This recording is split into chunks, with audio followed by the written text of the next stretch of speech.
ഇന്ന് തന്നെ ഡൗൺലോഡ് ചെയ്യൂ. കാണൂ നിങ്ങളുടെ ഫേവറേറ്റ് ഷോസ്. ഒന്നും നടക്കില്ല സാറേ. ആ പെണ്ണൊരു ഭദ്രകാളിയാ. അവര് ഞങ്ങളുടെ പണി കളയിക്കും. സാറ് വിട്ടോ. ആ വണ്ടിയും ചന്ദനമൊക്കെ പോയിന്ന് കരുതിയാ മതി. എനിക്കിങ്ങനെ വിട്ടുകളയാൻ പറ്റില്ല സാർ. ഞാൻ അവരോട് സംസാരിച്ചു നോക്കട്ടെ. അതുകൊണ്ട് പ്രയോജനം ഉണ്ടാവുമെന്ന് തോന്നുന്നില്ല. എനിക്ക് അവരെ ഒന്ന് കാണാമല്ലോ. ആ റൂമിലുണ്ട്.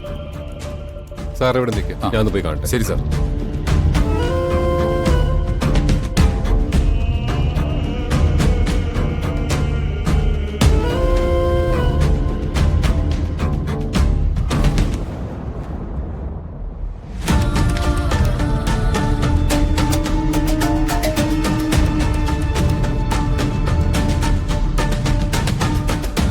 Excuse me.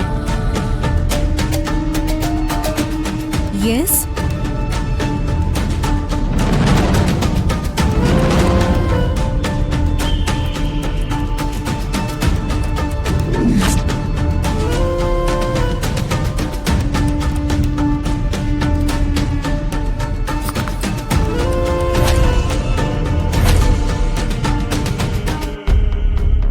എന്താ വിളിച്ചത്? അത് നിങ്ങളുടേതാണോ ആ വണ്ടിയും രക്തചന്ദനവും? അതെ, ബട്ട് കൊള്ളാം. അപ്പൊ കോളേജിൽ വെച്ചുണ്ടായിരുന്ന അവസ്ഥയിൽ നിന്നും ഒരു മാറ്റവും ഉണ്ടായിട്ടില്ല. കുറച്ചുകൂടി തരം താഴുക ചെയ്തത് അല്ലേ? അഷിതയുടെ കാര്യങ്ങൾ എങ്ങനെ പറയുമെന്ന ടെൻഷനിലായിരുന്നു ഞാൻ. ഇപ്പൊ ഈശ്വരനായിട്ടൊരു വഴി കാണിച്ചു തന്നിരിക്കെ എനിക്ക്. വലിയൊരു കുടുംബത്തിൽ നിന്ന് നല്ലൊരു പയ്യനെ വിവാഹം കഴിക്കാൻ പോവുകയാണെന്ന് കരുതിയിരിക്കുന്നവർക്ക് തന്റെ തനി സ്വഭാവം അറിയില്ലല്ലോ. ഇനി ഞാൻ പറയാതെ തന്നെ എല്ലാവരും എല്ലാം അറിഞ്ഞോളൂ.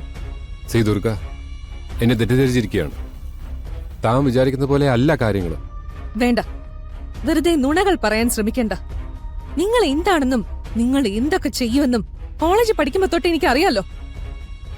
വീട്ടിൽ ആവശ്യത്തിൽ കൂടുതൽ പണമുണ്ടല്ലോ. പിന്നെ എന്തിനാ താൻ ഈ പണിക്കൊക്കെ പോകുന്നത്? പൂർണിമ ചേച്ചിയും തന്റെ അച്ഛനും ഒക്കെ എത്ര നല്ല ആൾക്കാരാ. അവരെ കൂടി പറയിപ്പിക്കാൻ താൻ ഒരുത്ത മതിയല്ലോ. ദുർഗ പ്ലീസ്, ഞാൻ പറയുന്നു കേക്ക്. ഇത് എന്റെ രക്തചന്ദനമൊന്നും അല്ല. പിന്നെ എന്തിനാ നിങ്ങൾ സംസാരിക്കാൻ വന്നത്? എന്റെ ഒരു ഫ്രണ്ടിന് കോസ്മെറ്റിക് ഫാക്ടറി ഉണ്ട്. അവിടേക്ക് ഒരുപാട് രക്തചന്ദനം വേണം. എല്ലാം ലീഗലി എടുത്താ അവക്കത് മുതലാവില്ല. സോ അവൻ ഇടയ്ക്കിടയ്ക്കൊക്കെ ഇല്ലീഗലായിട്ട് എടുക്കും.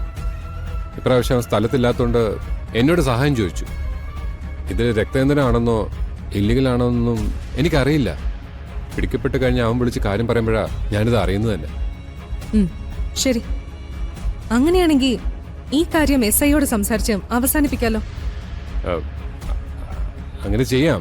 പക്ഷേ നിങ്ങൾ ഇതിന്റെ പിന്നാലെ ഇറങ്ങിയ അത് പ്രശ്നമാവും. ലീഗലി ഇത് വിട്ടുതരാൻ SIക്ക് പറ്റില്ലല്ലോ. അതുകൊണ്ട് കേസാകും. അങ്ങനെ സംഭവിച്ച മീഡിയ അറിയും.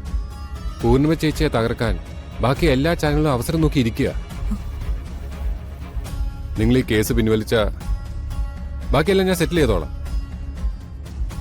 അല്ലെങ്കിൽ ഞങ്ങളുടെ റെപ്യൂട്ടേഷൻ, പൂർണിമ ചേച്ചിയുടെ ബിസിനസ്, ചാനൽ, പിന്നെ ഈ കല്യാണം എല്ലാം തകരും. ഞാൻ ചെയ്യാത്ത കുറ്റത്തിന് ദുർഗയുടെ വാശി കാരണം ഇത്രയും നഷ്ടങ്ങളുണ്ടാവും. ആലോചിച്ച് തീരുമാനം എടുക്കും. ഇതിക്കുള്ളൊന്നും എനിക്ക് പറയാനില്ല. പിന്നെ താൻ കരുതും പോലെ അന്ന് കോളേജിൽ വെച്ച് കണ്ടിരുന്ന പൃഥ്വി അല്ല ഞാനിപ്പോ. അവിടുന്നൊക്കെ ഒരുപാട് മാറി.